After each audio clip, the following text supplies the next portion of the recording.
Okay, and welcome back to the Mystic Syndicate and the Dungeons & Dragons 5th edition homebrew campaign, The Ambassadors to the Barbarian Kings, episode 32.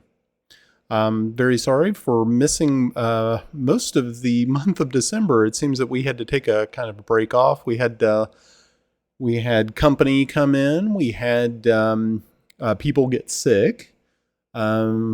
We also unfortunately lost a member of the family over December, so it's been kind of a rough go for us here.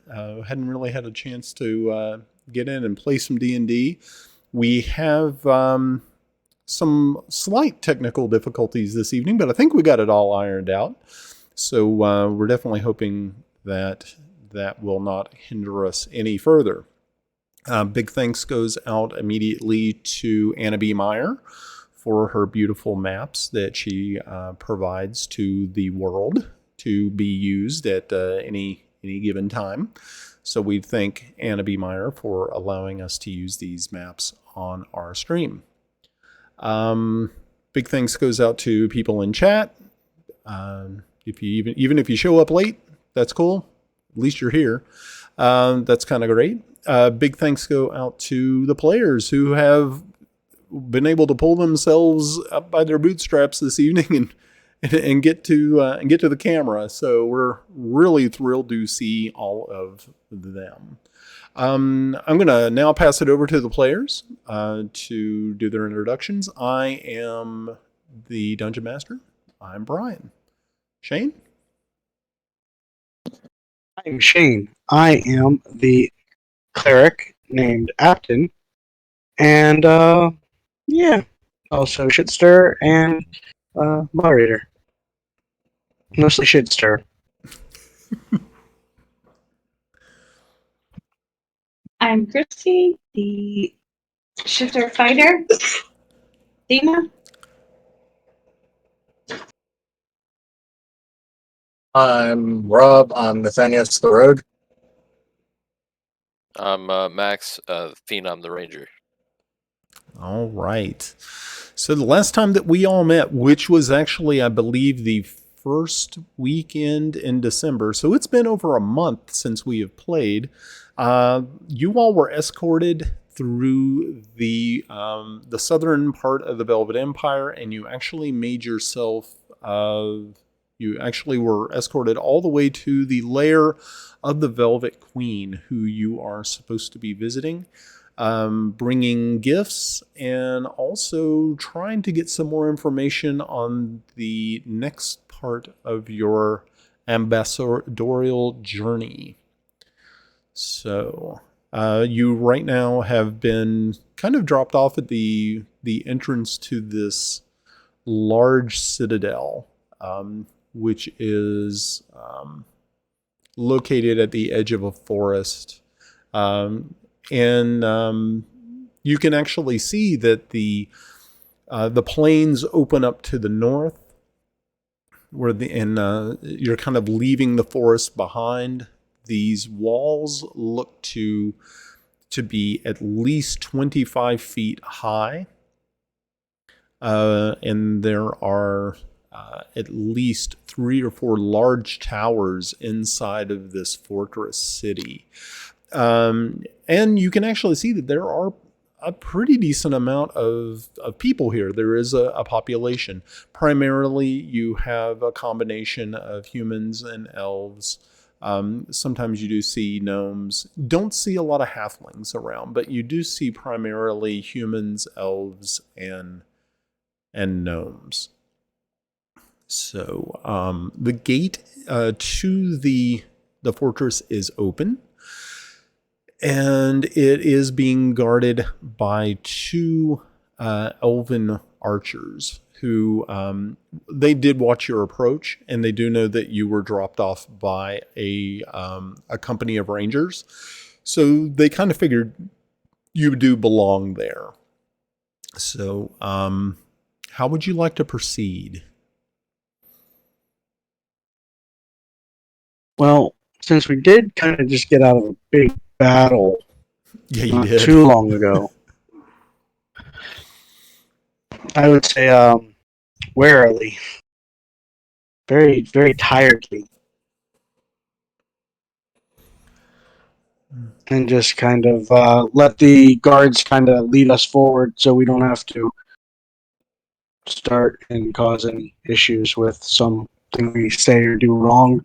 Right. Elves are snobby. Okay. Yeah. So you approach the elven archers there, being that you were dropped off at the entrance by these rangers because they had other things that they had to do. They actually had to get back out.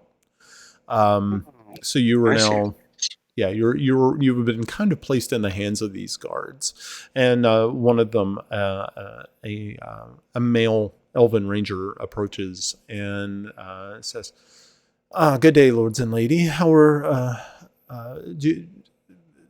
what is your purpose and business here in the city?" I will tell them we are here to see the Velvet Queen. We're there now, right? Yes. Okay. Just making sure we didn't like miss something. We're at a different fortress. Nope. We're here to see the Velvet Queen, and I will show him my papeles, Yeah. my papers. Das Papier. Yeah. So yeah, you show him the papers. He immediately looks them over, shows them to the other guard, a female archer who is standing watch with him. They both nod in agreement, and they say, "Of course, this is no problem whatsoever." They look you up and down really quickly, and looking at your state of apparel and dress, and they come back a little concerned. They're like, "Well, sir, it probably would be wise of you to maybe seek lodgings here in the city, and maybe find a place for maybe a spot to get clean before you go see the queen." You'd think the Queen would put you up in the castle since you're like, a diplomat and stuff, but no. Yeah, but you're not really well known. You've never been here before. It would be My name doesn't precede me? They don't well, at least they're not asking too many questions. no. All right. So I guess I will ask where's the best place to find lodgings here? Okay. The young man points up the road, not too very far. Actually, you can see the sign swinging on the outside of a two-story building, and it says on it the Golden Chalice Inn and Tavern.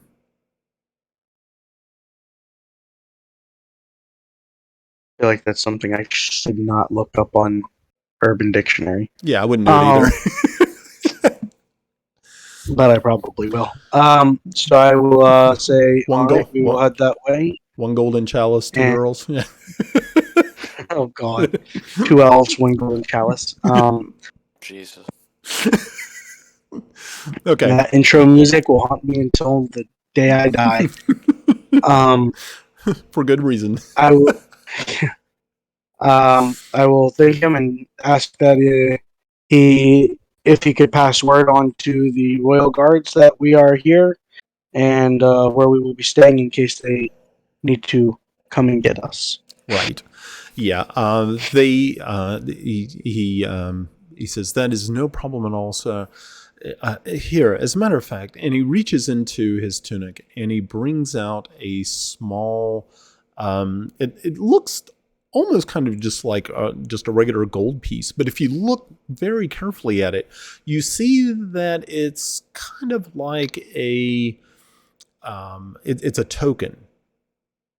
Doesn't look as though it's made of gold or silver. It's just some sort of, maybe it's made from some other metal that you may or may not be familiar with. And he says, if you show this to the barkeep at the Golden Chalice, I'm sure they will find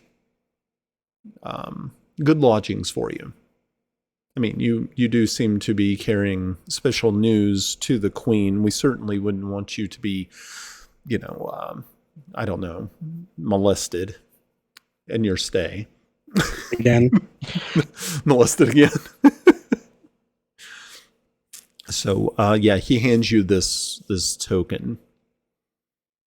I will graciously take it and tell him thank you, and I bid you adieu. Okay. So when you finally get past the front gate and you're actually in the city, you notice that this is a very it's a very modern city. It has cobblestone. Teslas. No, it's got cobblestone streets and LED lights. not LED lights, but you do see there is a what could only be described as there is a magical presence, and there seems to be a lot of magical like occurrences happening. You do see as you come into this, because you're actually arriving kind of late in the evening. You notice that the light sources here, they do have like street lights or lamps, but the lamps themselves are not oil like you have seen in Greyhawk. These are more magical. You also notice that once you're inside the walls, that the streets are marked. It also shows you different signs will point to different parts of the city. Like there's a mage quarter, there is a grand market, which you can only imagine what could possibly be here in this extremely opulent city. So yeah. So you make your way down towards the Golden Chalice, and as you get closer and closer, you hear there is music coming from the tavern. There are a few people standing out front, being that it's just a little bit. It's already past dinner, but it's not too far past the dinner hour where you still couldn't get food. You can, of course, still get food, probably much later into the evening here, right? And so you find yourself standing in line with the rest of your comrades and listening to the music coming from, and you hear just overhear chatter and things of that nature. Everybody make a I'm trying to remember, is it a perception or is it, what's it called? I can't remember if it's perception or... What are you trying to figure out? Like seeing things? Yeah, you're overhearing conversations. Yeah, it's under perception. Perception, yeah. So give us some perception rolls. Nosy bitch. You know,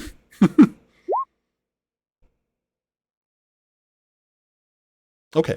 So, Athena, as you're standing in line, you're, okay. Well, actually, both Venom and Athena, you all are standing sort of next to each other, and you hear some people who are behind you chatting. And one of them is mentioning that there is, they have, some information or some information was passed to them. Yeah, and you figured it's probably by third or fourth or maybe even fifth hand news. But you hear that there had been another crystalline golem attack in the city of Chindle not more than a day ago. Well, that's not good. No, it's not. So, yeah. Mm-hmm. So you hear these two people are talking back and forth about it.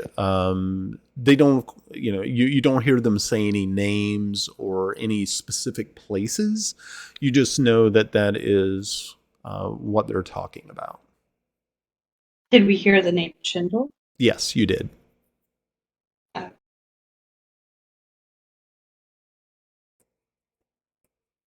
We will probably need to see about trying to get word there, or if they have a teleporting stone, maybe we can jump ship and jump over there real quick and see if everybody's all right. You could do that.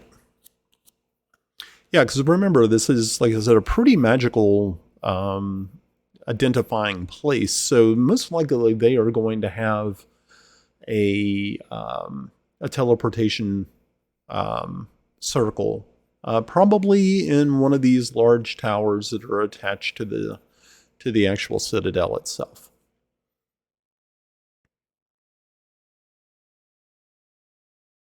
We will have to. I'm sure we'll have to go through the queen's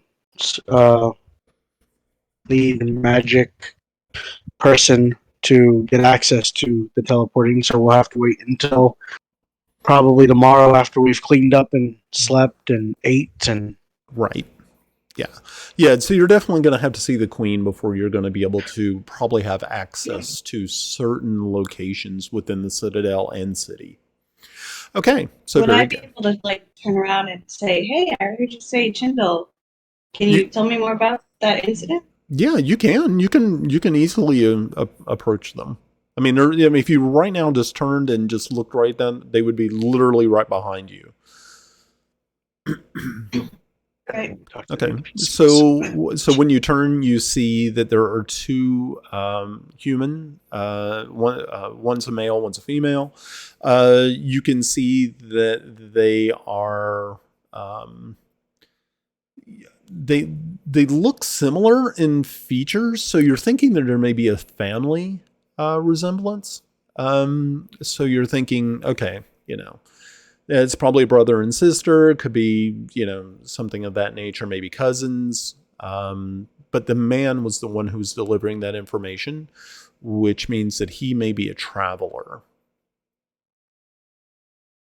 And Chindle's where we were at when the first attack happened. No, that was Bardock. That was where the first. Yeah, that was the first attack that you guys. Well, the attack that you all survived, or some of you survived. some of y'all got wiped, or beaten up pretty badly. So, so was there any specific questions you wanted to ask him?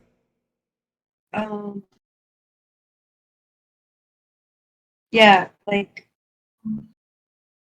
how do I have to say a greeting, or can I just say I greeted them? Well, it would probably be nice of you to do that, but I guess you don't have to.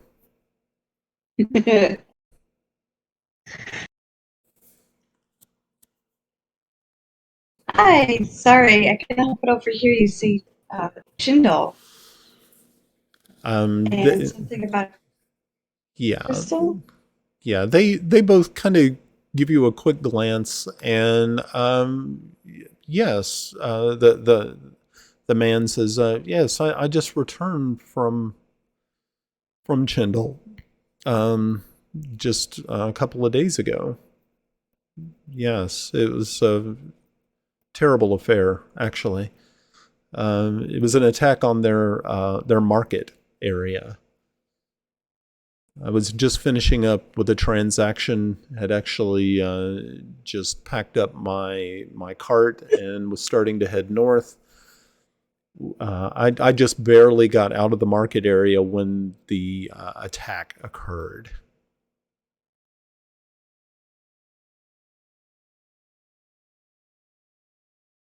Heard of any other attacks at that time, or was it just the market? It was just that one. It was just the one on the market. It seemed more just another terrorist attack, sort of, to demoralize the people of Furiandi.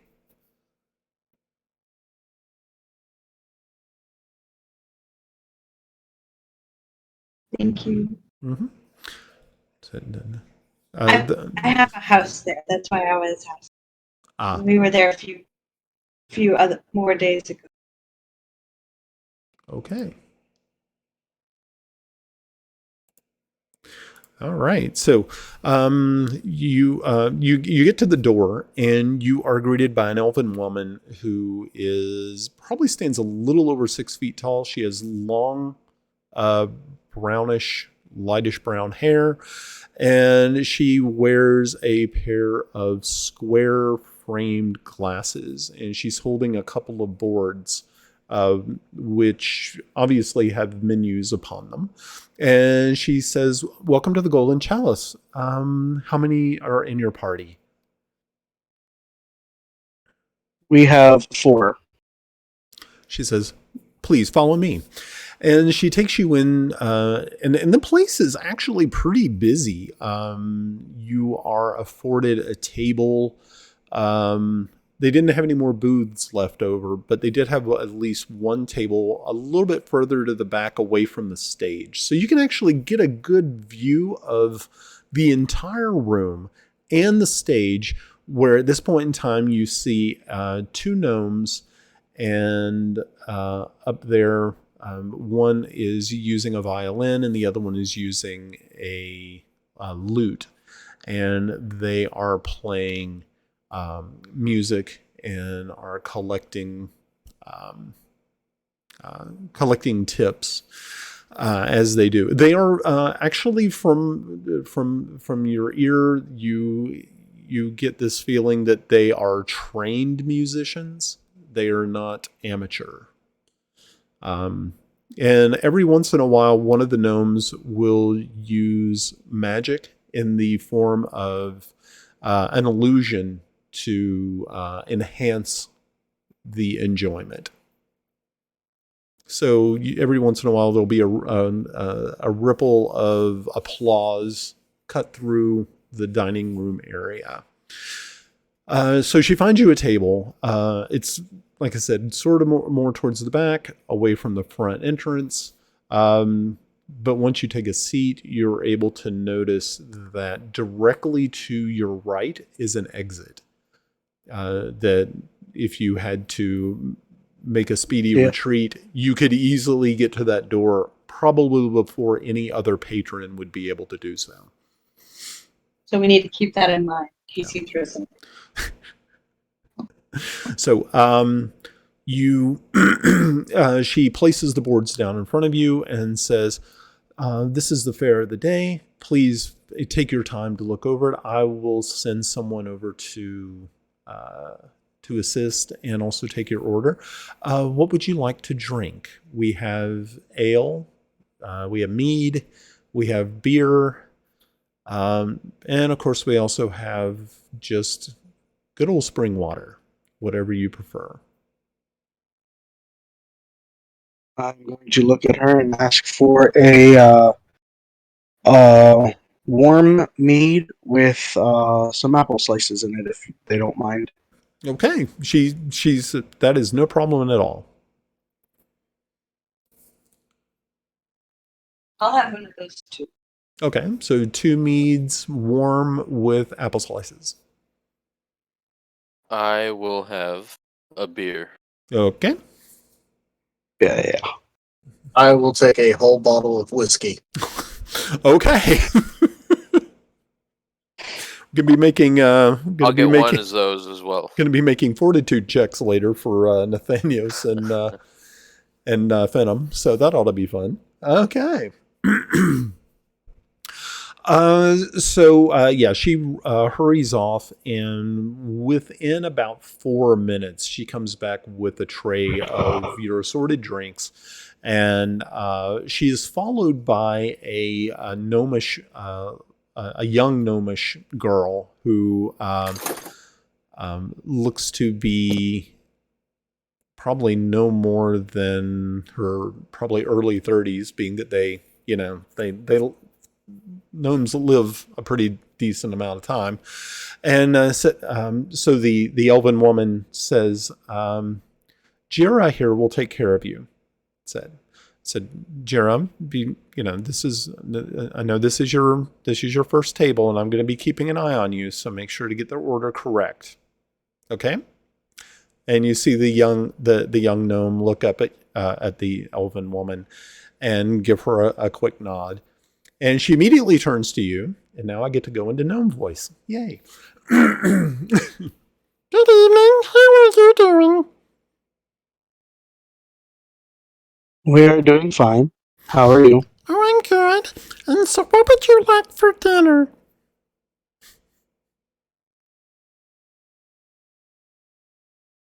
I will take, if you have it, stew. Stew we have, yes.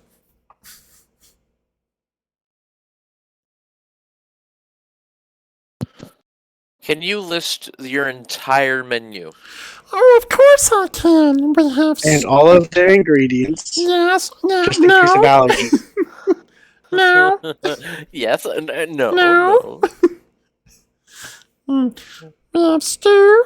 We have sandwiches. We have mutton. We have turkey. We have chicken. We also have beef. Jesus Christ. Bring Just up that puberty little in hard the on that beef. Beef sounds terrifying if it tainted him. Beef. I was expecting beef. It's when she turns into her. It's when she actually turns into her real self. It's beef, bitch. Yeah. She turns into the devil. I'll take a platter of everything.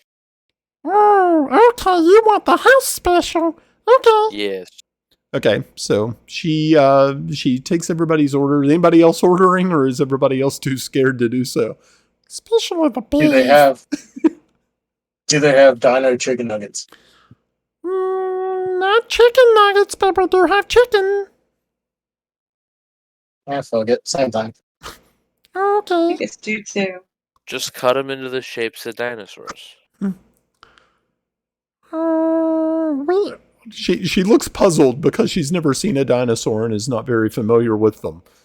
Oh, I don't know how to do that. This poor gnome. It's her first table. Yeah, She's bitch. got this shit. You fuckers are It'll messing be a with me. Karen now. You fucking bitch.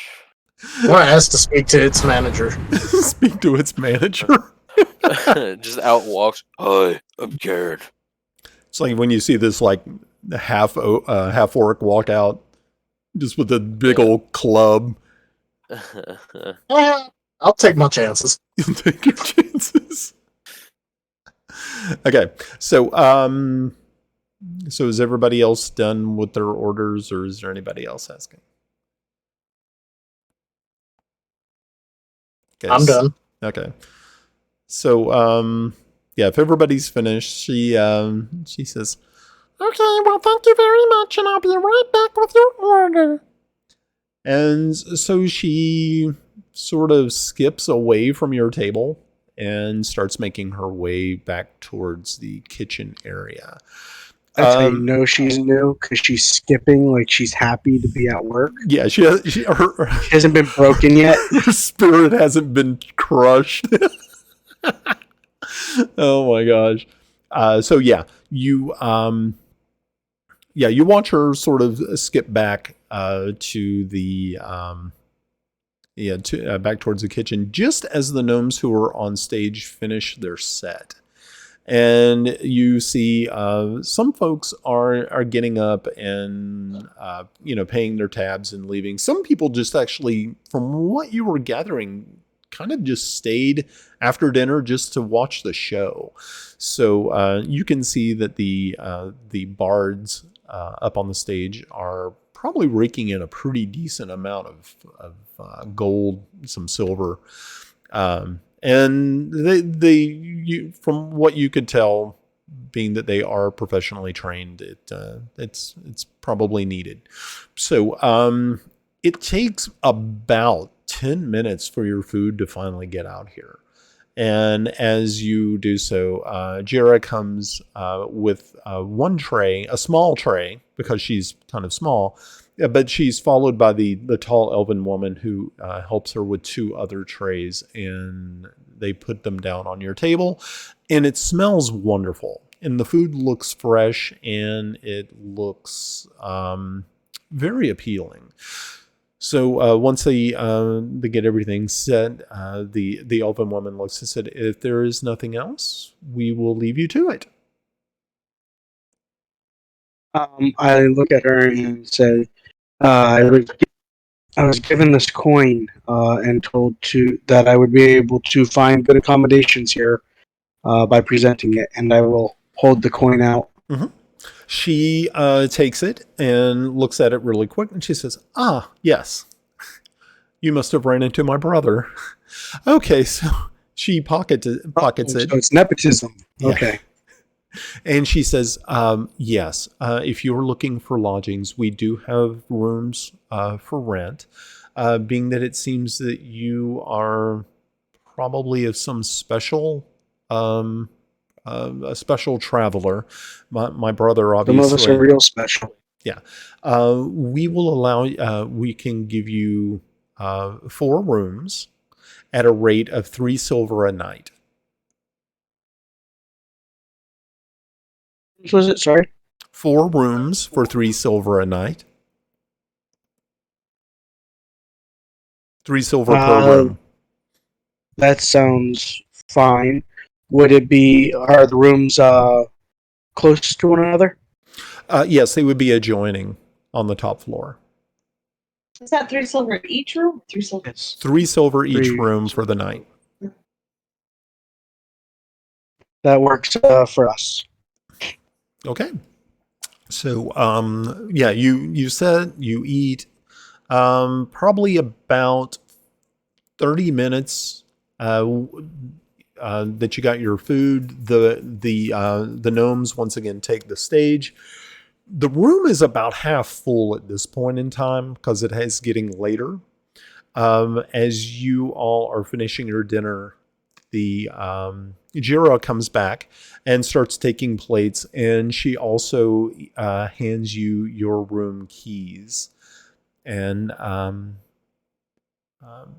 then just starts to clear the table for you. And of course, she asks, "Is there anything else you would like? Maybe some more ale or beer or mead?" I am fine, but how long have you lived in this area? "Oh, I am not actually from here. I came from Gildenhand, which is to the west." How long have you been here, though? "Oh, I've only been here 2 weeks." Oh, shit. You're about as new as we are. Mm-hmm. Well, do you, if you needed to get information, like, what's going on in the city, who would you talk to?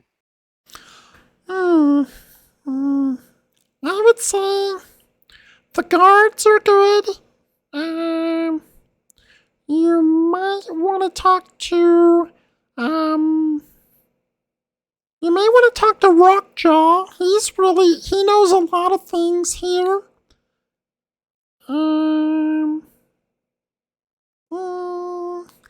Maybe Zira's really nice too. And she points over towards the elven woman, who was helping you all at the beginning. Her name is Zira, Zira.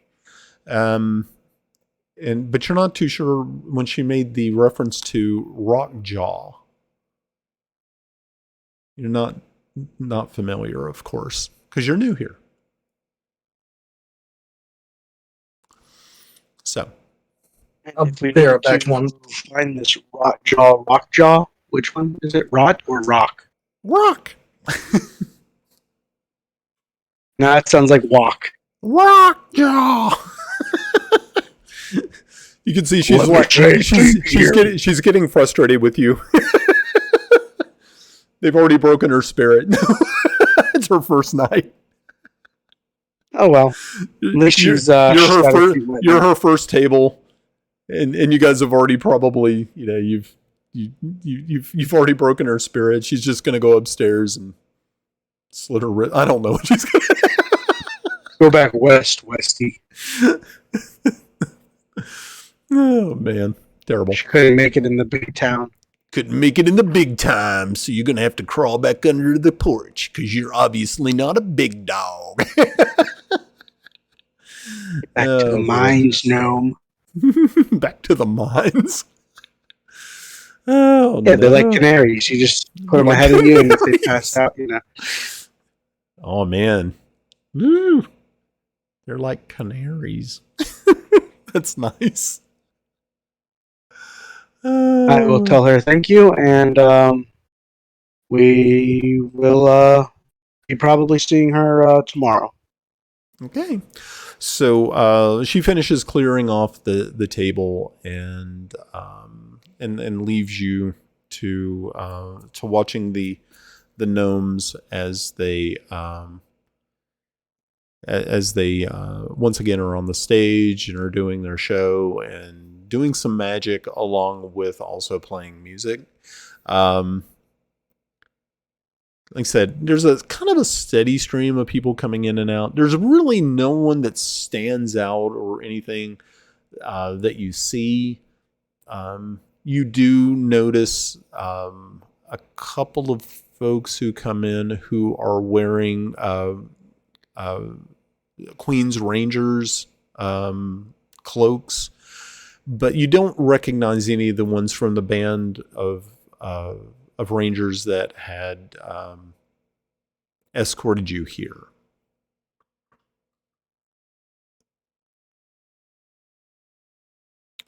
So I'm going to see if I can see where Zira is. okay, she's actually standing up by the door. She's kind of the greeter. I'm gonna go talk to her and ask her if, by any chance, if there's a Temple of Cord here. Okay. Yeah, so you approach her, and she is, of course, standing there and greets you and said, "Yes, sir, how can I help you?" I was wondering if there is a Temple of Cord here. She says, there actually, I believe there is. Yes, if you head to the temple section of the city, you should be able to find what you're looking for. I'm almost certain that there is a temple to Cord here. Fantastic. Mm-hmm. I tell her I will be. I'm going to head that way now. If any of my compatriots ask about me, that's where I will be. Okay. Well, you remember it's getting late, so you might be able to find a priest or a cleric there that might be able to help you, but you're also thinking it's going to be kind of dicey. I'm going there more for my connection with Cord, Oh, okay. So you're not actually looking. You're more looking to commune with your deity than actually have to deal with his functionaries. Okay. Fine. Okay. So yeah, once you so you were going to leave your group? Oh yeah, I'm splitting the party. Okay, splitting the party. Nice. Okay, so yeah, you bid them fond adieu. You take your key and you pocket it, and you make your way out into the magically lit city beyond. And once you walk down to a crossroads and you see that there is some signs that are pointing in all different types of directions. One is to the market, one is to the temple area, or the temple row as they call it. And so you start making your way through the magically lit streets of the citadel, and you finally spot a pretty well appointed temple to Cord setting here. there are lights on inside, but as you approach and actually enter the sanctuary, you realize that it is not being manned at the time by clergy. So you make your way up and in, and you find yourself standing in front of this very it's, I wouldn't say opulent, but it is very well appointed altar. What would you like to do? I'm assuming everything here is well maintained. Oh yeah, no, it's very clean, but not so clean as like sterile. It looks as though people visit here. It's one of those types of sanctuaries where you feel that obviously there is a spirit here that moves people, and you have this feeling that you are in the presence of strength. I will do any sort of cleaning, wiping down things, and just kind of just based in the glory that is Cord. Okay. So yeah, you spend a little time in here and moving around, and as you were going about cleaning and just doing a little bit of general straightening and things like that, make a perception check. Be perceptive. Oh, okay.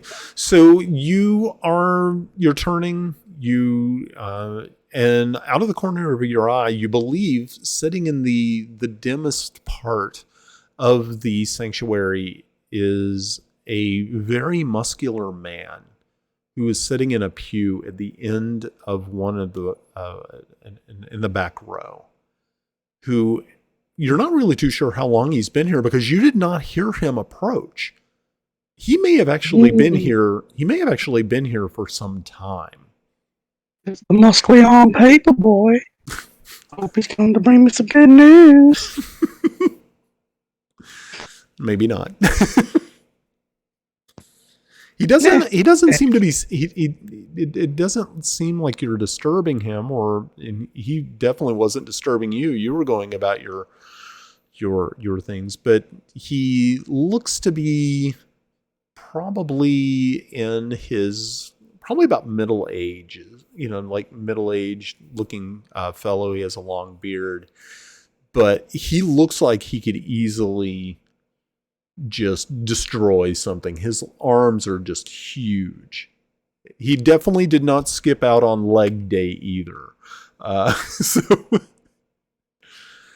At them quads. yeah. So I mean, under the robes that he is wearing, you just had this feeling that okay, I don't know who this guy is, and I'm really kind of hoping that everything is kind of cool.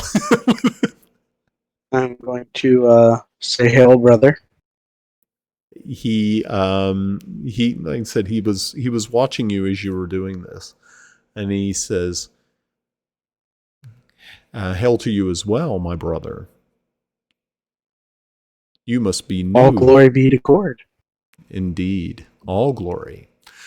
And he stands up, and you realize that, like you said before, you were kind of looking at him like, geez, okay, this guy's he really shows off his true form once he stands up, and you realize that you were in the presence of a Goliath.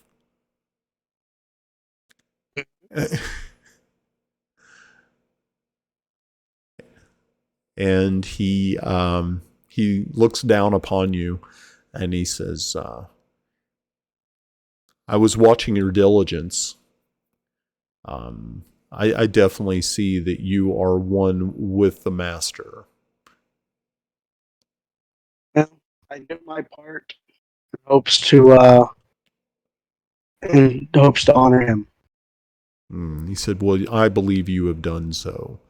And he extends a very large hand out to you. And he says, my name is Rockjaw. Nice to meet you. And you are? I reach out and put my very small hand in his, or well, grab like a finger, Mhm. like the pinky. Yeah. He gently shakes your hand. He gently shakes it, and immediately, it's not like he placed any pressure or anything of that. You know that from just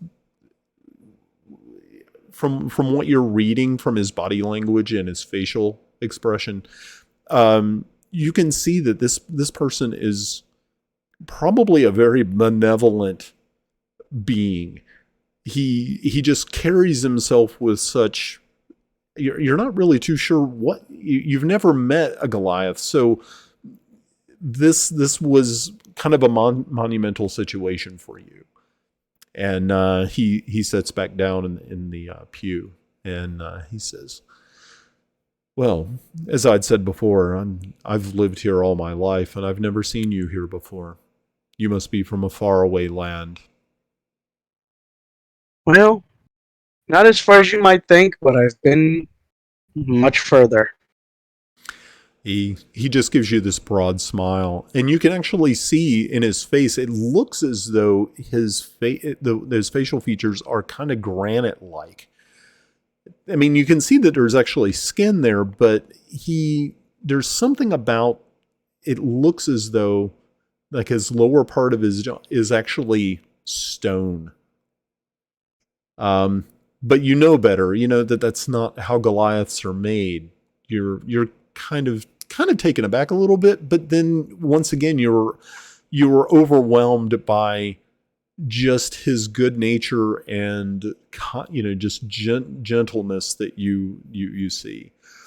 You're describing the rock.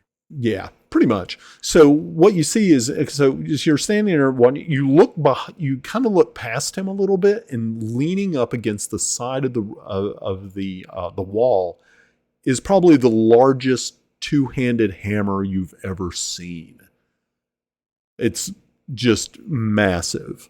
And you're thinking, okay, so this is what Rockjaw uses when he's not when he's not in a good mood. Nice. Right. And he's so he says, "Well, I'm sure you've been to some very, very interesting places. I, unfortunately, have not been very far at all. I would love to see the world, but I am kind of tied to this place. Not the city per se, but actually this temple that we find ourselves sitting in right now.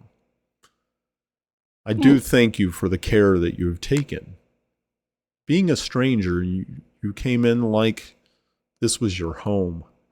And that is a good, that made me feel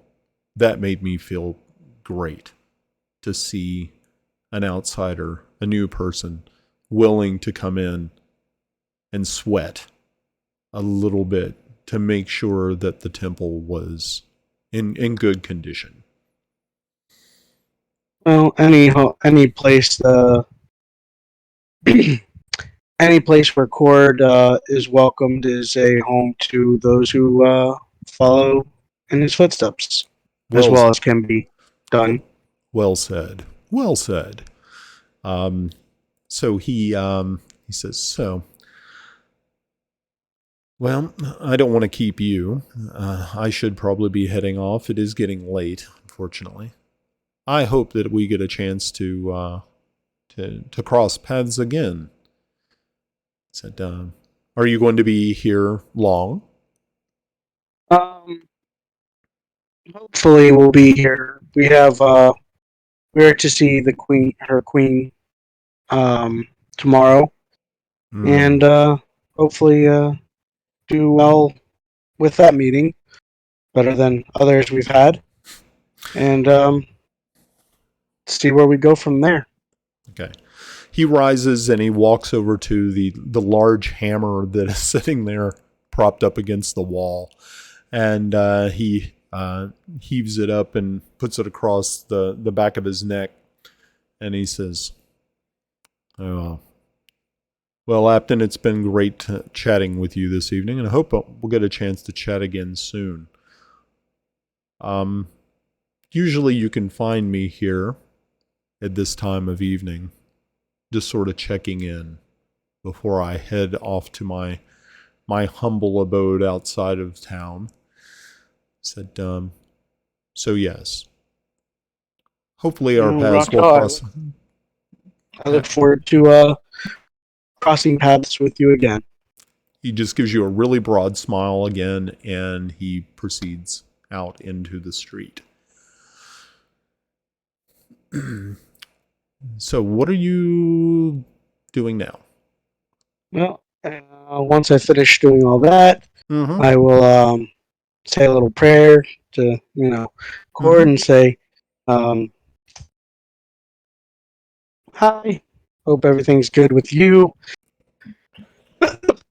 Thanks for helping out when you can and keeping me from being murdered. And let's hope we keep this going. Mm-hmm. As you were finishing your prayers, you feel a presence, but it's not like the physical presence that you saw before with Rockjaw. You feel that there is another presence in the room with you, and it uplifts you, and it makes you it lightens your step. And this is something I have never given in this game, and I'm going to give it now. And I'm going to give you a point of inspiration. Woo! Yes. I've never done this before in a whole year of playing this game. I've never given inspiration, and I'm like going, okay. I'm going to start giving out inspiration for role play, and see how that works, because I like that. or smart things. If you come up with something smart and cool, I will deliver inspiration. What about smart ass things? Yeah, no. See, smart ass things. We're crossing a line there, Mr. Shane. So, I know you would, portable hole. Bag of holding, explosive arrows. Yeah.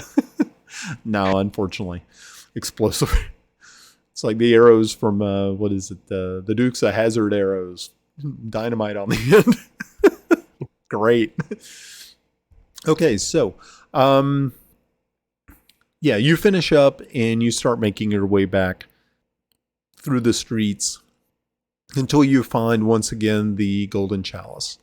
So while he's gone, is there any the rest of you? I want to cover what you guys are actually doing. Is he's left, and you all are there, and is there anything you want to talk about? Is there anywhere you need to go? Is there any place you need to explore? Or are you just going to go to your room? And I didn't know if Nathanios was going to kick into that keg of whiskey, or if Venom was going to kick into his. I wasn't really too sure what you all had planned. So I'm going to start with I'll start with Athena. And Athena, is there anything special you wanted to do after you finish dinner at the Golden Chalice? Not special per se. I probably just like sit there listening to the entertainment for a little while until I start getting tired, and then go wash up and head to bed. Okay, very good. Shout out to Cleo for sending us some biddy cheers. Oh, thank you very much, Miss Cleopatra. That is awesome. We do appreciate it, and we thank you for dropping by and saying howdy to us. Well, you dropped like a bunch, but you dropped like 40, or was it more? Jeez, it was like I think we got hit. Yeah, no, it was 40. Cool. No, that's very kind of you. Thank you so much. That's good. It's good to rest. Okay, so Athena is watching the show and trying to kind of finish up her evening. Nathanios, what are you doing with your time? First, I'm going to look for the most desperate drunk in the building, I guess. So would I have to make a perception check? Yes, you will.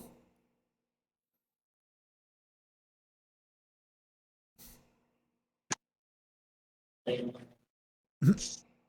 it goes over here. Well, Okay. unfortunately, Well, you do not see anybody obviously that not. meets you. Yeah, you do not see anyone who meets this description. Okay, well then I'm just going to leave that there, and I am going to Real quick, I just want to point out that's the second nat fail in perception he's had. Yeah. yes. One right after the other. Just Yeah, want to point that out. it's I am going to stealth and make sure that nobody's, I guess, following me as I walk outside. okay. You can go ahead and try that. Oh, yeah, okay. So, yeah, Nathaniel sort of stands up, kind of shakes off his cloak a little bit, and just kind of ceases to be there. And Yeah, do I have to make Follow- a perception check to make sure nobody's like watching me? no, what they would do is make a Okay. perception check. But with a 24, that's pretty hard to beat. So yeah. So you were able to make it you were able to make it past Zira, the elven woman at the door. Actually, as the door was opening, you were able to slide out. And so now you find Okay. yourself on the street. I am going to look for the nearest magic shop. Okay. Like I guess where they sell brooms and like Harry Potter glasses and shit. And I'm going to try to get a little information on this bag. Okay. All right. Now, there's probably a good chance that you are going to find most of the stores are closed, but I will give you a we'll give that a shot. We'll see what the percentage. I'm going to say that you are only going to have a 30% chance of being able to actually find something that's open. Okay? Can I just break in and search and see if there's books or something on it? You can try a burglary if you would Okay. like. Okay. Well, that's fun. Would you Actually, like no, This I'm not gonna way risk we it. get kicked out. Yeah, I'm not gonna risk it. Okay. Would you like to at least see if there's one that's open? Yes. Okay. Well, we can definitely do that. So what you're going to need to do is you need a 30 or lower on this roll. What am I rolling? Oh, I'm rolling it. Nope. Unfortunately, everything is closed in the market area. Oh, well, that's dumb. Very sorry. Okay. All right. Well, is the bag big enough to fit a gnome in? Yeah. Actually, yeah. You'd be able to. Okay. Okay. Whew, don't know where that's going, but that could end up felony later. You don't have the pocket gnome, Brian? Pocket gnome. It was more of I was going to start stealing organs and stuff and selling them to people like black market. What is your alignment? Everybody needs a tiny kidney. I'm actually helping people. Tiny kidney pot. Yes, I'm actually helping people. Little Timmy could use a tiny gnome kidney or some shit like that, and might not be able to afford one. So therefore, I am stealing them from gnomes because gnomes aren't real humans, and selling them to You're right. families They're that not have dying humans. children. They're gnomes. They're not even humanoids. Like they don't belong on this planet. I'm very racist when it comes to gnomes. He's a gnome racist. Okay, so yeah, He's a gnome racist. yes, a gnome racist. Okay, so yeah, you could easily fit a gnome in this bag. Is that all you need to know? For the time being, yes. For the time being. Okay, great. I want to know how he figures that out. Does he reach in and feel around, or does he actually try and put a note in the bag? He's like paying gnomes to walk into his bag. That would be messed up. Okay. Actually, while I'm here. Okay, so Venom, is there anything that you wanted to do with your time? Now that you are pretty much by yourself, other than Athena. Athena's at the table. Nathanios has kind of walked into the ether, and now you are here at the table. Yeah, I was getting ready to have a drink with Nathanios, and then I did a double take, and he was gone, and it was a whole thing. It was a whole So I'm just thing. gonna eat my entire platter and drink and have fun in the tavern Okay. until it dies down, and then I'm gonna go to bed. Okay, so what are you? And now you started with a beer, but I know that you also got a cask of whiskey. Yeah, so I'm gonna So are you going to just start with the beer drink. and then? Okay. I'm gonna chug the beer, and then we're just gonna smooth whiskey the rest of the way. Okay, I would like for you to roll a Fortitude Save. Which one is fortitude? Concentration. Yeah. Con save. Yeah, it's a Constitution save. There you go. It's, I couldn't think of the word. Got to beat a 15.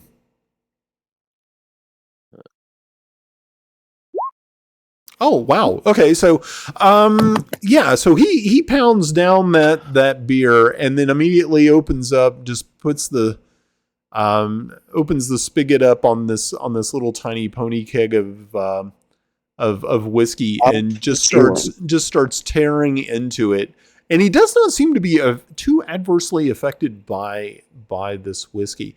That's So- the dwarven blood in me, babes. That's right. So obviously, yeah, you are able to enjoy the rest of your evening. Probably about an hour into your watching the show and drinking and hanging out with Athena, Apton reappears. So, so Apton, when you walk in, you see that Athena and Venom are still sitting at the table. You see that Venom is every once in a while taking little nips from his whiskey cask. You do not see Nathanios around, though. Going to just go to bed. Okay. Just gonna go upstairs, lay down, Okay. So take a bath if it's available or whatever. So you just kind of walk in, tip your hat to your comrades, and start heading up the stairs. If they don't notice me, I don't even do that. Okay. Perception checks for Athena and Venom. It's not like you're trying to be stealthy. Nah. Okay, so yeah, Athena watched you walk in. Venom didn't care. He was still watching the show and getting slowly plastered. But Athena saw you. Backward. Yeah, so I don't know if you wanted to say anything to him or you needed to stop him. If not, he is starting to head towards the staircase. See ya.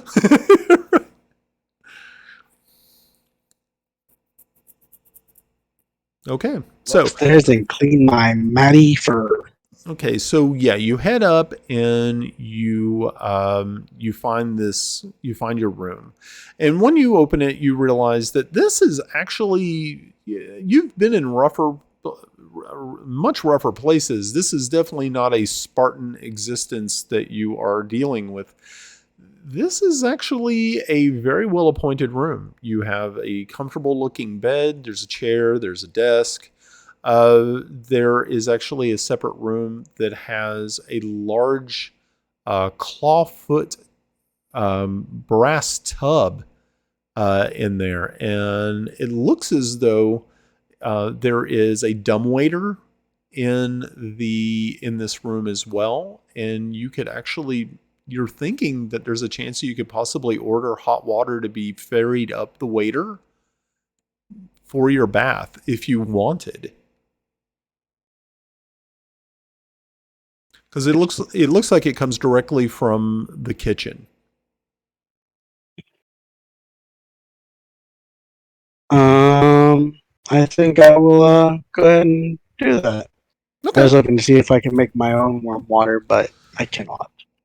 Okay, so you look around really quickly in this little bathing area, and you notice that next to the dumbwaiter is it looks to be a cable or a cord that is coming out of it actually is coming out of the floor, and it terminates at a little like a little catch right there on the wall.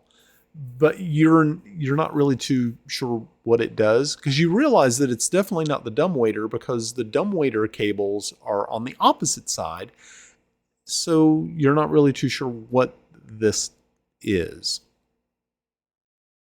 Make some sort of investigation check, see if I can figure out what it does. Sure, you can do that. Oh, yeah. So you're looking at it and you're thinking in your mind, like, okay, well, obviously, this might actually attach to a bell.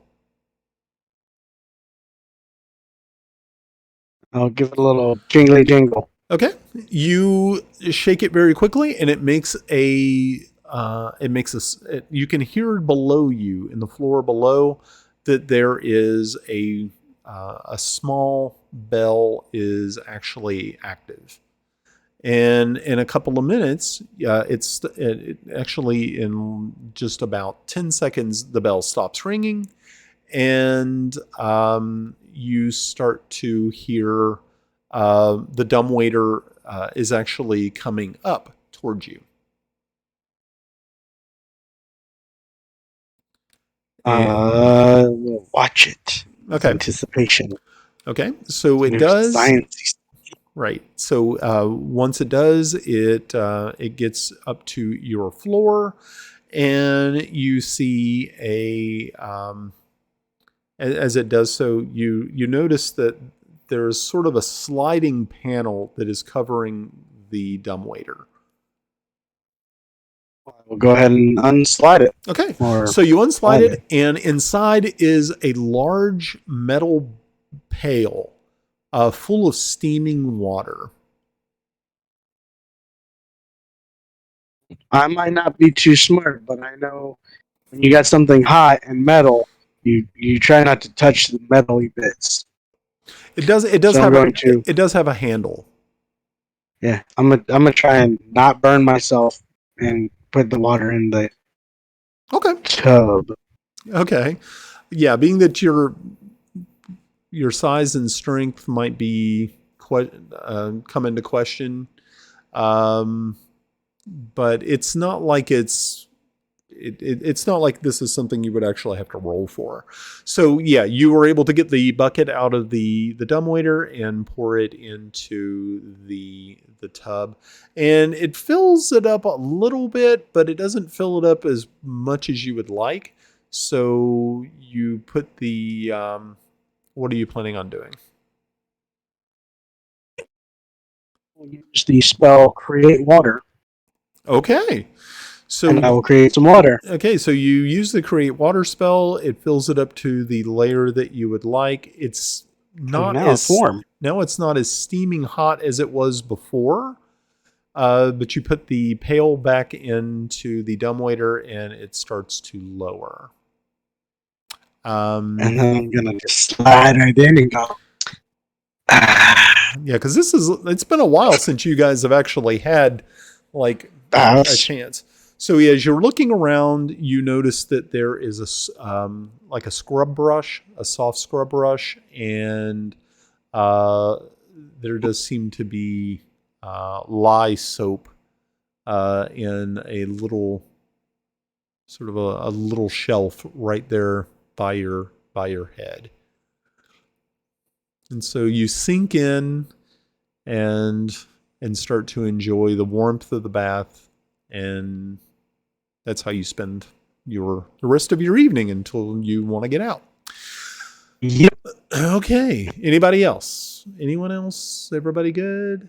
Nathanios, you finally make your way back in after you've sort of cased a different couple of joints down in the market area, just kind of kicking around the idea of burglary, but you decided against it, and you find your way back to the Golden Chalice. I'm going to break into random people's rooms. Great. Okay. Okay. There are 6 rooms upstairs. 4 of them, are going to be occupied by your friends. So there are at least 2 more, but you're not really too sure which doors are theirs. Okay, well, I guess I'm going to try the first door. Okay. Do I have to do stealth or? You will need to use stealth, and you will need to. I think it's disable device. Do we have a disable device? I'm trying to remember. Nope. Okay. Open lock. Nope. No. I think I thought there was something. I can't remember because remember where. What's so funny is I'm playing Pathfinder on Saturdays, and then I play 5th edition with you guys. So, okay, so yeah, I just dealt with a determined weakest point until it caused a cloud. it's just really strange. Okay, well, yeah, we'll leave it to the 26, and okay, so Apton, I need you to make a perception check. Okay.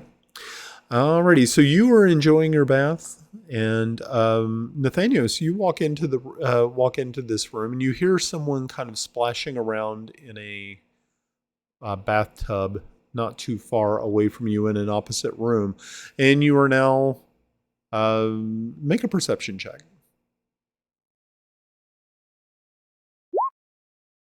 Okay. You look around, but you don't really spot anything that kind of gives you a hint to who this may or may not be. What are you going to do in this room? I'm going to release the worst silent but deadly fart. I'm prepared to make a stealth check for that. I'm going to leave.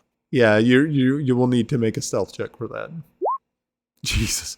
Okay, so you're sitting there in your bathtub, enjoying the warmth as it sort of overtakes you.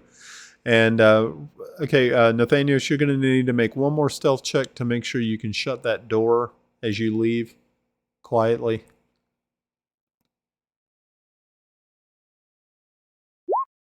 I don't know. You one more perception check from you, Captain. Okay. Damn. You actually hear the door closing. And just as you hear the door closing, your senses are assailed by the most noxious gas that you have smelled in some time. And you're thinking, oh gosh, I think either somebody's trying to pump poison gas into my room or whatever, or has set off some sort of gas bomb, and you quickly exit the tub. And what are you doing? Dive out the window. Vomiting. Vomiting. I'm gonna retch. Yeah, as you walk into like the main living room part of it, you are, I mean, literally, it's pretty bad. It's pretty nasty. You're not going to lose any hit points from it, but you are definitely disturbed by its potency. There is a window, and you can open it. Gonna open the door and stick my head out and see who opened my door, because apparently somebody unlocked it and opened it to have closed it. Right, exactly. And as an animal Yeah. person, is he able to identify people by their smells? I don't think he has the same. Did you steal my Mountain Dew? Did you steal my Mountain Dew? Let me smell your breath. I'll have to send you that so you can, if you've never seen that before. I don't think he has the same sort of smell sense as, say, a wolf changer type person. That I think that's, yeah, don't think so. Hey, hold on 1 second. I don't mean to interrupt it, but Bob Saget died. Who? Really? Bob Saget, yeah, he passed away. Are you sure? Really? Yep, it's all over Facebook. TMZ Well, it's reporting it. that is Facebook. So Oh. you know. Yeah, but when like a fuck ton of people all post it, and that's all my Facebook is. TMZ yeah. is reporting it. Yeah, he died. Orange County just reported it. The Orange County Sheriff's Office. He was at the Ritz-Carlton in Orlando. He was unresponsive, and when police got there, they identified him as Robert Saget and pronounced deceased on the scenes. No signs of foul play or drug use. Wow. Yeah. Okay. Yeah. There it is, folks. You heard it here. If you haven't heard it yet, We are sorry. the actor and comedian Bob Saget has passed away. Wow. And Mary kinda Kate and wonder- Ashley secretly doing it. Tired of them talking shit about him. I kind of wonder, is his death going to be on America's Funniest? Oh, Jesus, Robert. Really? Oof. I mean, they'll probably talk about it. I don't even. Is that show even still a thing? I Yeah. don't know. Yeah, there's they still it's still a thing. Yeah, so they'll probably talk about it. Probably. Wow. Okay. I was expecting Clint Eastwood, but okay. I'll deal with Bob Saget. You'll deal with Bob Saget. Okay. Wow. Anyway, go on. Okay. Well, that Anyways, ain't that something. so I stick my head out the door and I look down the hallway, and do I see some asshole-ish elf walking down the hallway? Okay.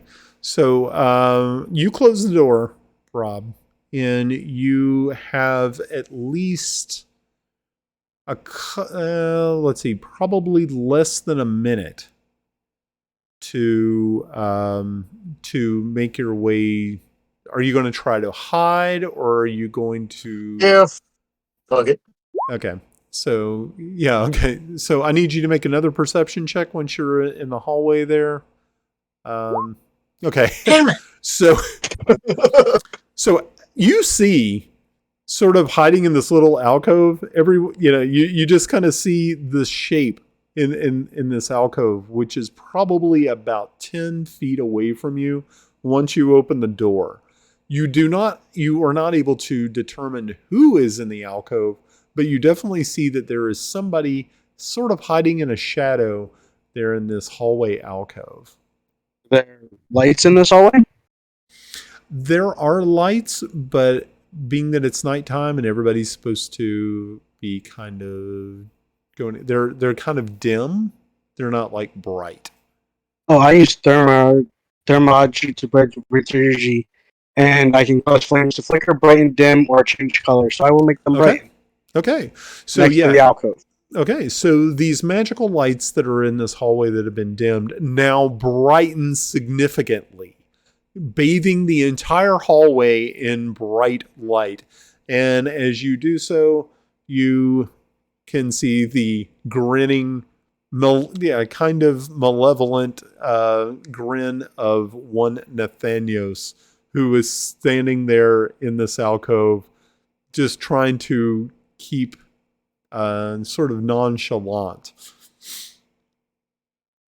Is there like a plant near me or anything?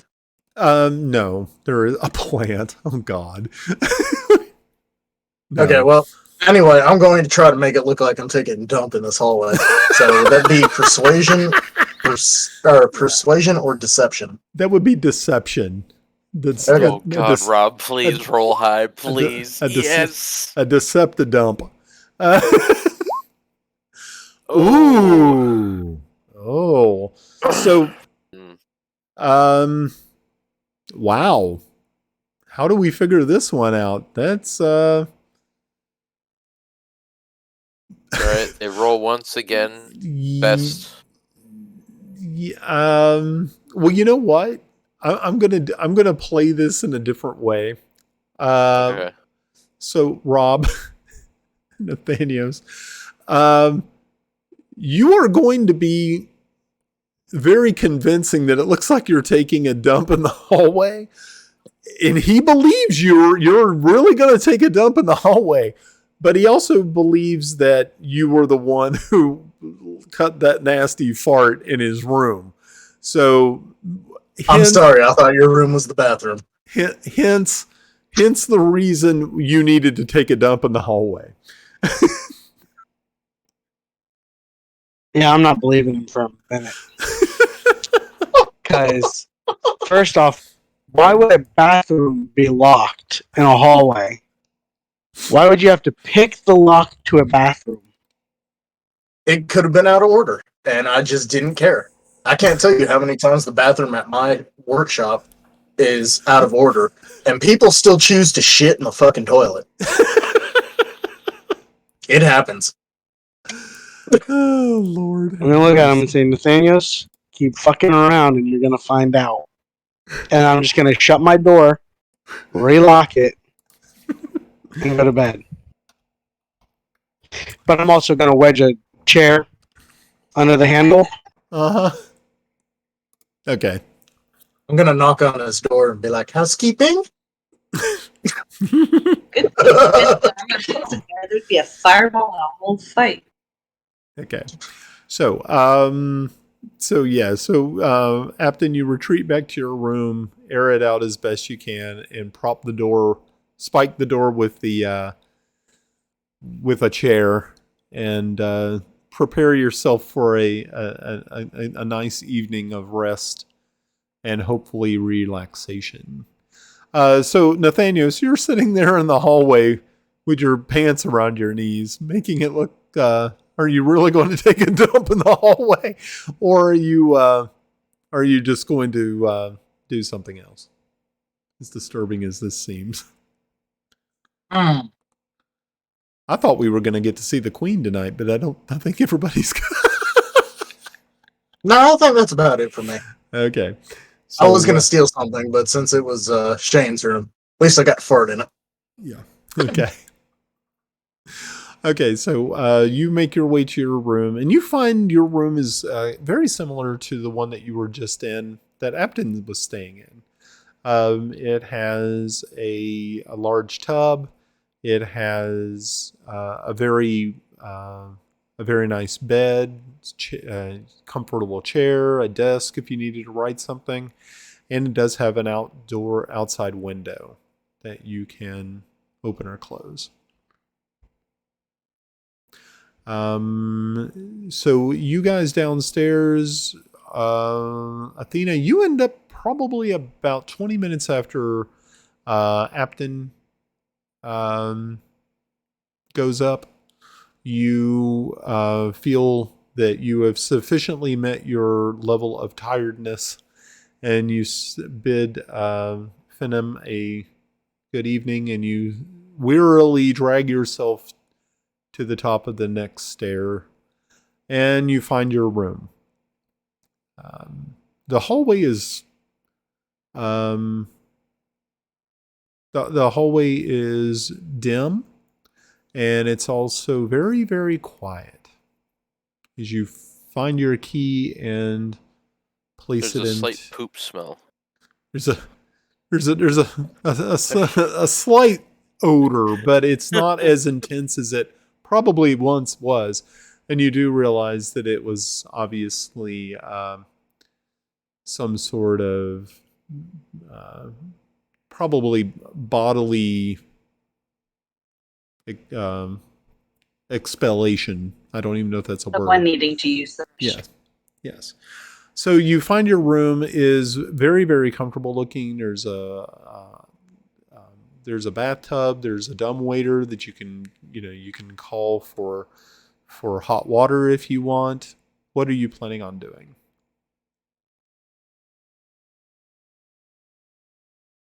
ahead and call for some hot water, Okay. wash up, and head to bed. All right. So, Venom, I need you to make another Constitution check.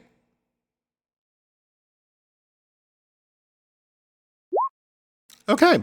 So, Venom, you don't actually make it to your room. You get probably about to the end of the jug of the cask of whiskey, and it hits you like a hammer, and you pass out on the table. Sound good. Let me see. I didn't finish the plate. Like, I just flopped my You face. just, yeah, you're like right in the plate. So, yeah. Mhm. So, let's see. Face full of meat. Yeah. Face full of meat and gristle and stuff in your beard. So, you are actually there until they close up shop for the evening, which isn't too much longer after that. And Zira, the elven woman, shakes you awake, and she and another one of the patrons, a human, help you up the stairs. They get your key out. They try to clean you up as best they can, get the meat out of your beard and stuff of that nature, but they do not take the time to run a bath for you. They just kind of hoist you up onto the bed, cover you with a very thin, flimsy blanket, and you are out. Sounds good. Sounds like a plan. All right. So, you are awoke with by bright sunlight streaming into your rooms. Venom, your head is a little swimming from that. You are definitely suffering from light effects of a hangover. Everyone else, though, is in pretty good shape, and you quickly find your way once you get cleaned up and dressed, and with fresh clothes. You look much better. You look more presentable, and you start to make your way downstairs, where there is already a table waiting with food on it. It looks like they have some sort of like a breakfast that you can just go through and pick what you wish. They have like eggs and bacon and sausage and certain other breakfast items, flapjacks and stuff like that with syrup. And you all find yourself sitting at a table. There is no music or anything. It seems to be pretty light staff. There's probably a cook. You do not see the wait staff that you had the night before, but you do see that there are other people who are walking around who are trying to make sure that your glasses are filled with either a hot beverage, a tea, or some sort of other And coffee. yeah, things of that nature. I have coffee. Okay, so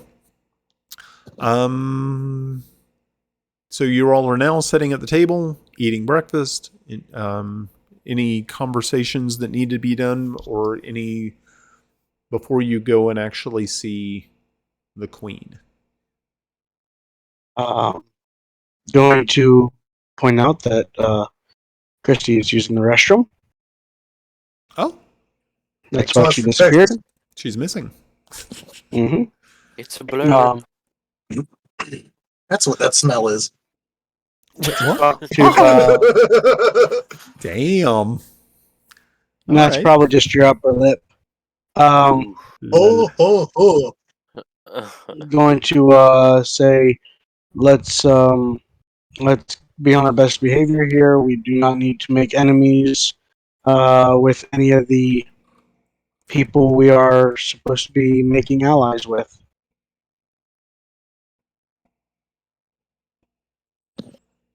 Yeah, no worries. Aimed towards more of somebody else. Yeah, Yeah, since it's morning. Well, Shane's here and he's a party pooper, so never mind.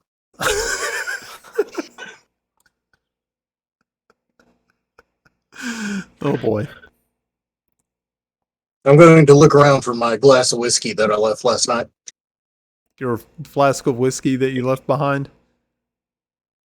I want to make Ye- sure it fell into the good hands of somebody. Yeah. Actually, it is right pretty much where you left it.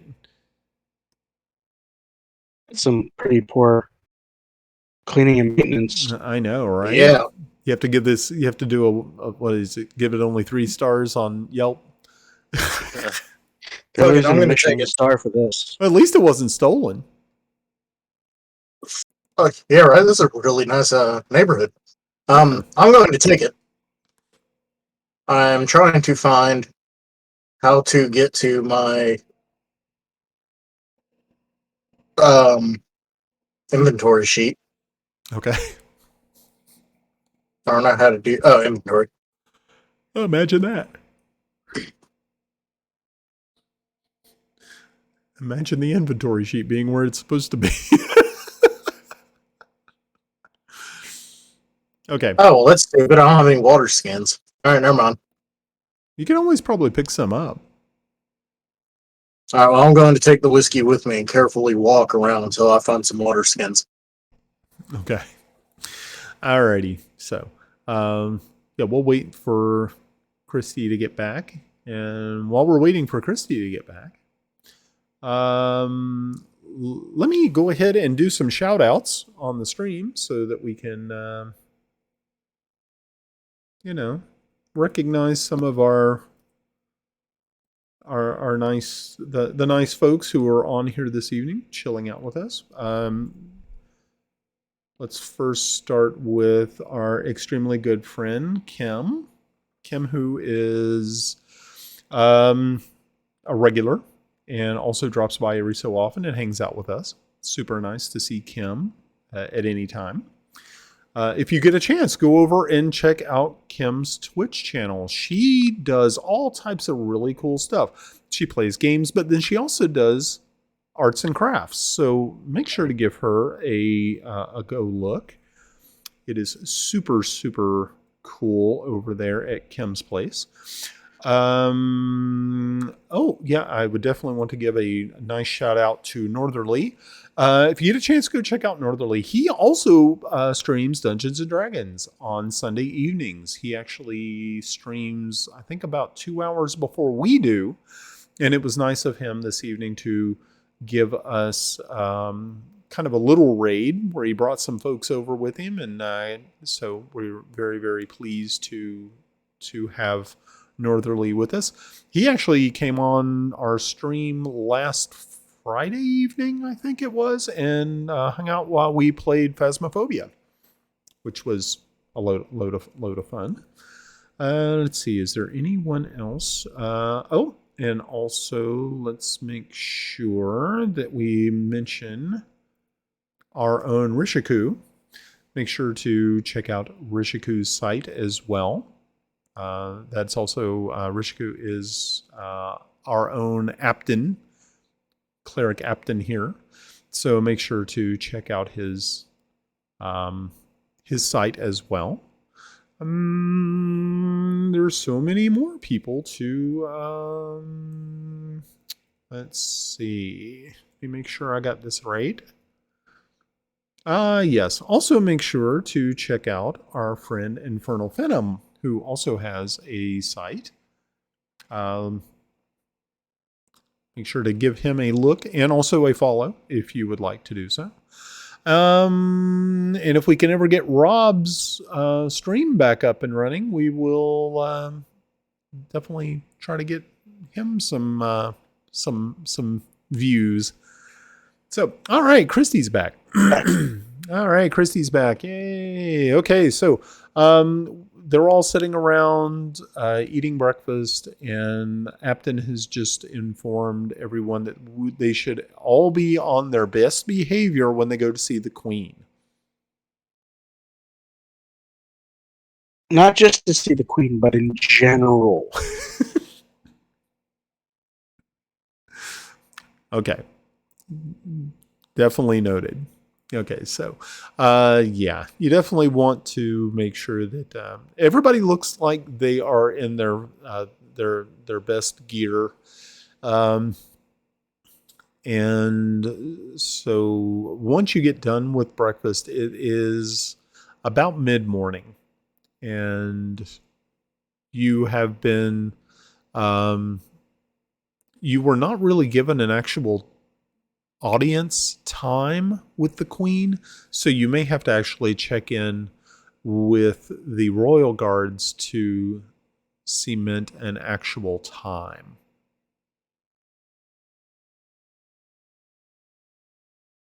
Okay. Well, we will head that way and see about trying to get an audience with Okay. the queen. Okay, so you make your way back over towards the center of the city, where lies the actual keep of the queen, of the Velvet Queen herself. And as you approach, you see that there are guards on the walls, and there is a guard shack right out front that has two guards. Both are armed with bows, but also carry long swords by their side. Elven guards. And as they see you approach, they immediately bar the way and ask you for um, your identity. We are emissaries to see the queen, and I present our paperwork. Okay. So you show them their paperwork. You also see one of them sort of dip back into um, the guard shack and pulls out a piece of parchment, and you see Check. them checking over the parchment, and they say, "Oh, this is the party that came in last night. Tinian had sent word ahead. Yes, these are the ambassadors from Greyhawk."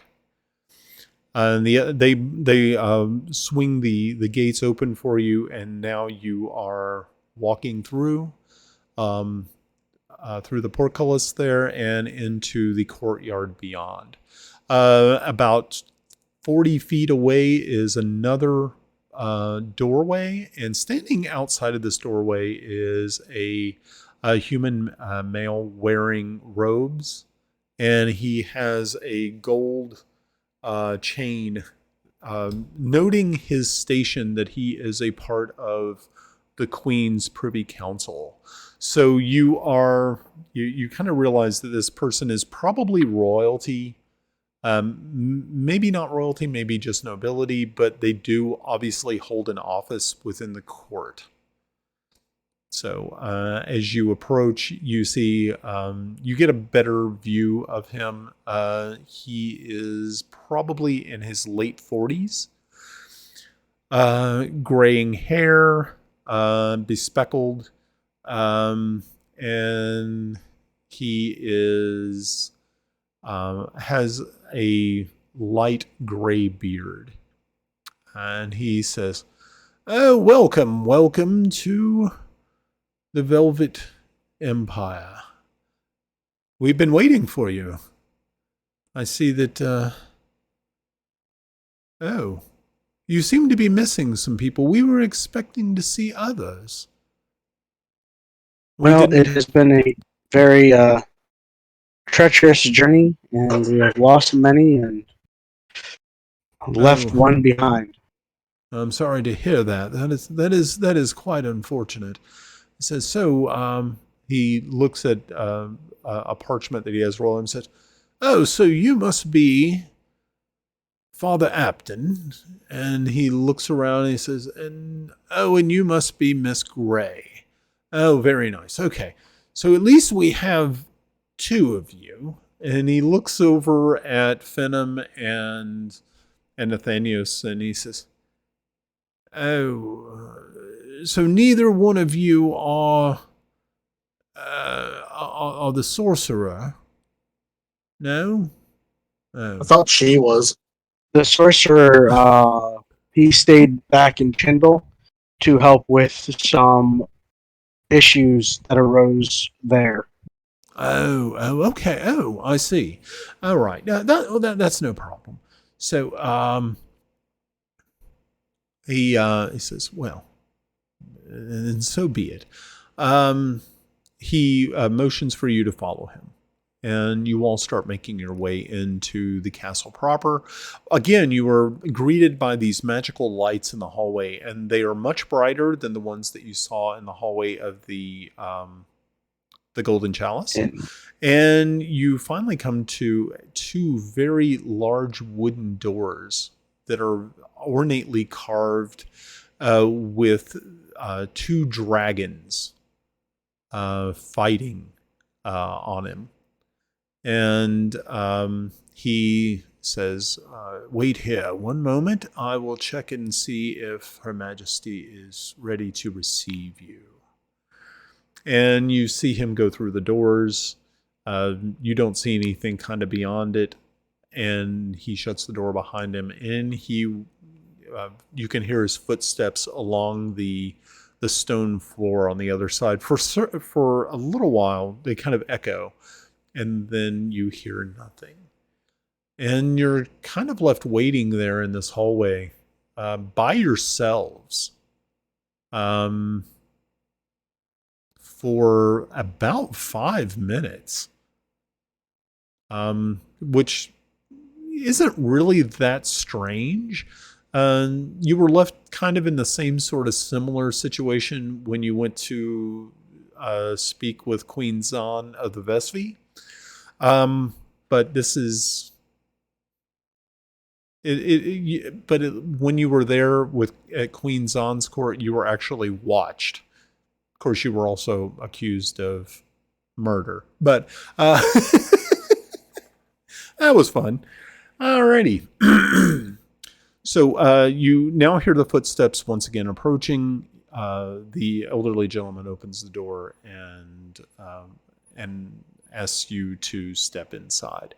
Once you step inside, you see that you're inside another hallway, and this other hallway takes you down a similarly lit corridor to where it opens up into a very large throne room. And this throne room is decorated with tapestries, more magical lights, and standing at the or actually sitting on this throne is this absolutely just magnificent looking woman. She appears to be dressed in a long green dress, and she in her hair is like a floral crown. And she just watches you intently with just piercing green eyes. Make a perception as you get closer.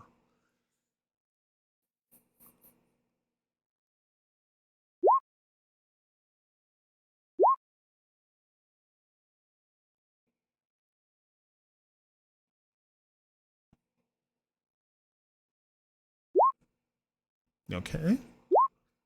All right. So, Apton, Venom, and Nathanios, as you all get closer, you realize that her eyes, they are slit like cats.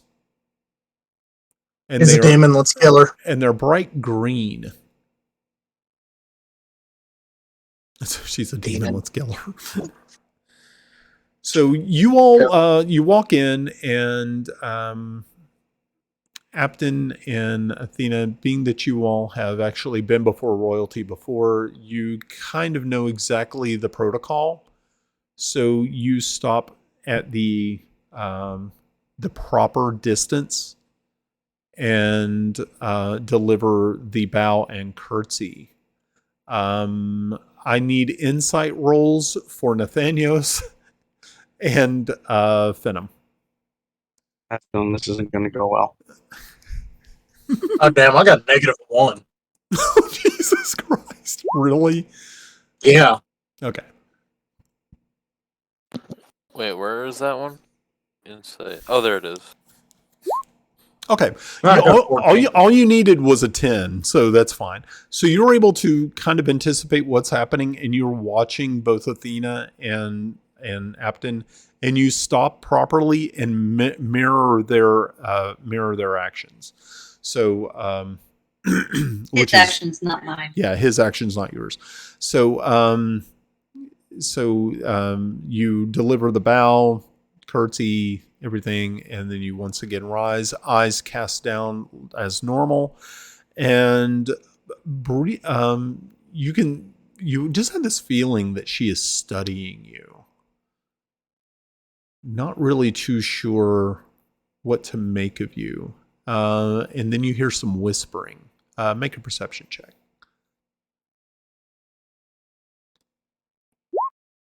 Okay. I hear everything. Okay, so Apton, you're the only one who can actually hear the whispered conversation, and you can hear the queen is talking with someone. It does not seem to be the elderly gentleman that you were brought in with. This one, you kind of give kind of a little quick glimpse, and you see that there is an elven man standing there next to the queen. Who is also dressed in a robe and some gold finery. And you overhear him saying, Your Majesty, these are the ambassadors from Greyhawk. They are the ones who are to proceed with our plans for the North. And you hear her say, yes, I was kind of wondering if this was the group, but we shall see, of course. And so she rises and says, welcome each one of you to the Velvet Empire. I am Ophir Darar. I don't expect you to memorize that, but you can call me the Velvet Queen. And as she starts to approach you, you realize also that her skin is kind of greenish, and she has dragon-like features. He's a reptilian. Let's kill her. Yeah, she's a damn reptilian. So, and she looks around, looks at each one of you in turn. She gets actually very close to you, within 5 feet, which is really weird for a monarch to do. And so you have this very strange feeling that she has really no fear of you. That even if you could reach out and harm her, you just have this feeling of just an immense power behind her, and you're like going, oh wow. And those piercing green cat slit eyes are a little they're a little disorienting to you. You feel uneasy, and Hey. Now's your chance to say what big green eyes you have. So she turns and returns back to the throne and sits, and she says, so you are the ambassadors from Greyhawk. We're here to talk about the release of the princess, correct? The ones that are being held by the barbarians. Am I correct that this is your quest? Yes, ma'am. Excellent. She says, we have had some very disturbing news from the north. The wolf clans, the barbarians to the north, we believe that there is some dark force is controlling their leadership. I dare not send my own troops to investigate. I have done so in the past, and they have not returned.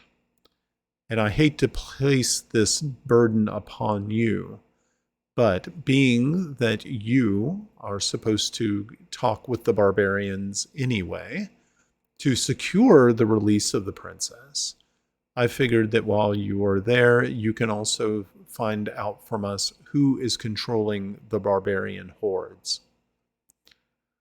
I believe this has something to do also with the attacks on Furiondi, and it would be in both of our best interests. And she once again looks at you all and says, but before you leave, though, I will make sure that you are significantly prepared for your journey. I would definitely not leave you in the same state that you were found by my rangers. She looks around very quickly and she says, is there something that you have brought for me?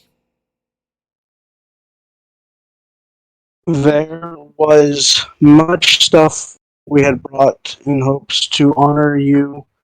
However, we did run into issues along the road and have lost most of our goods.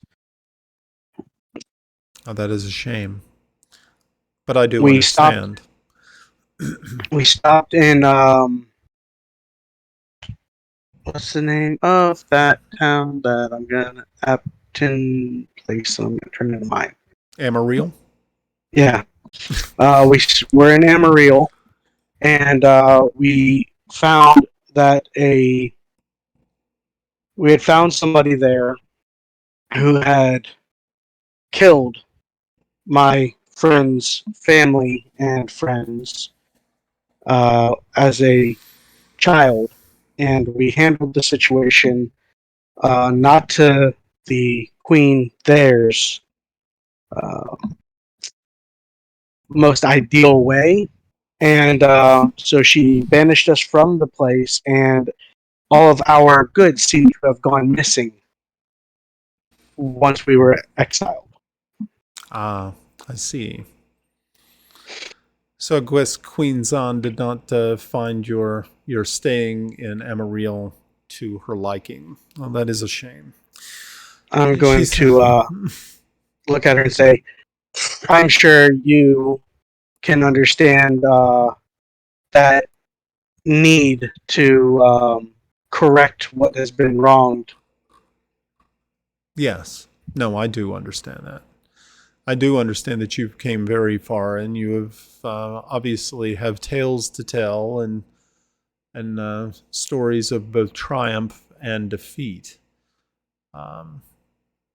She says, so I would like to meet with you again tomorrow to discuss what you must do and how we are going to compensate you for your service.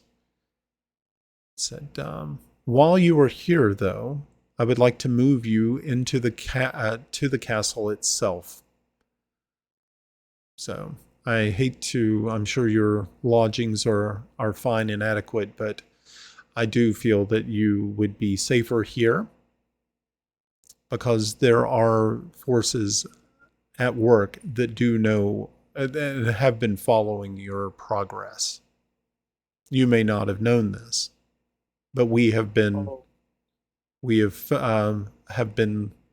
given information that says that you are actually being watched.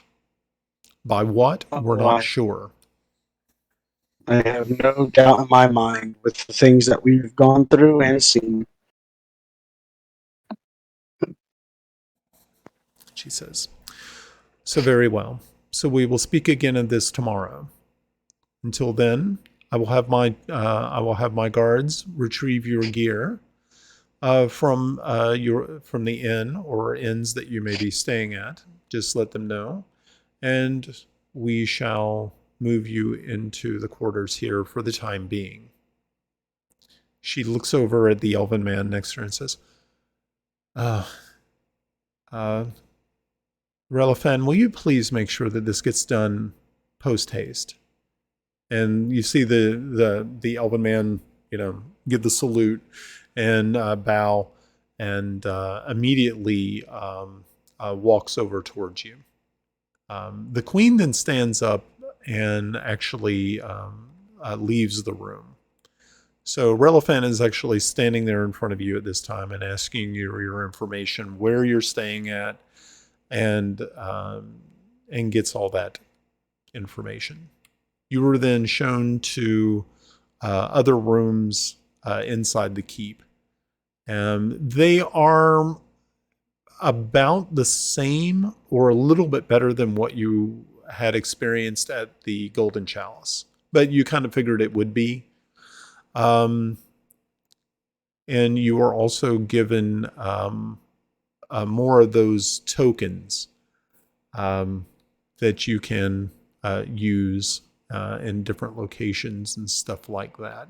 You have a feeling that these tokens are different because they are actually made of gold, where the other one was made of probably brass or bronze. And you notice that on this token that it has the royal seal upon it. Okay. So I think here is where we're going to stop for the evening. It is now 8:39 p.m. Eastern Standard Time here in the northeastern or the northeastern part of the United States, or central part. I'm still in the South. This is brought to you by the South production. Because we're in the South. This episode was sponsored by Arby's, because we've got the beef. We got the beef. Yeah, it's like I think what was happening was my gnome was switching into more like my golem. Sort of like, it was late stage puberty. Yeah, it was getting really, really close to being a Smeagol issue there for a moment. So like to once again thank everybody who showed up this evening. Thank you for folks who were in the chat. Thank you very much to everybody who dropped by, people who dropped bits on us, Miss Cleopatra. Thank you, Nomely, for dropping in. Thank you, Kim, for dropping by and seeing us. It's lovely when we get a chance to run into to all of our folks, all of our friends. And I would like to thank, of course, Anna B. Meyer for her wonderful maps once more. I'd like to give a big thanks to my players who showed up after an entire month of not getting to play. This was our first evening where we got a chance to actually sit down and roll some dice. Even though it was not a combat heavy, it wasn't combat at all. Thank you, Rishiku, for the biddies. It wasn't a combat session, but we did get a lot of role playing in and had a lot of fun doing it. So make sure to check back with us next Sunday, when we will do this all over again. Next week, we will be conversing again with the Queen, getting all of our gear and everything ready for our further adventure into the Death. Into the lands of the wolf nomads, which is the next part of our adventure. So I want to check on Schindel too. Yeah. Oh, that's right. Yeah, you guys there was a lot of things that you guys wanted to do.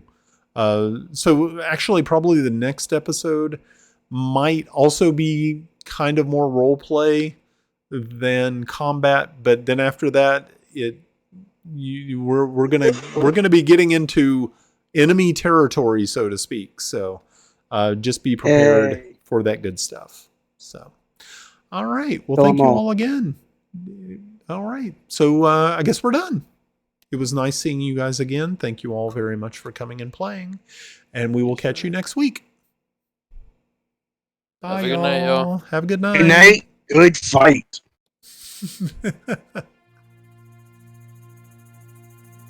I missed that show. Celebrity Deathmatch. Show was awesome.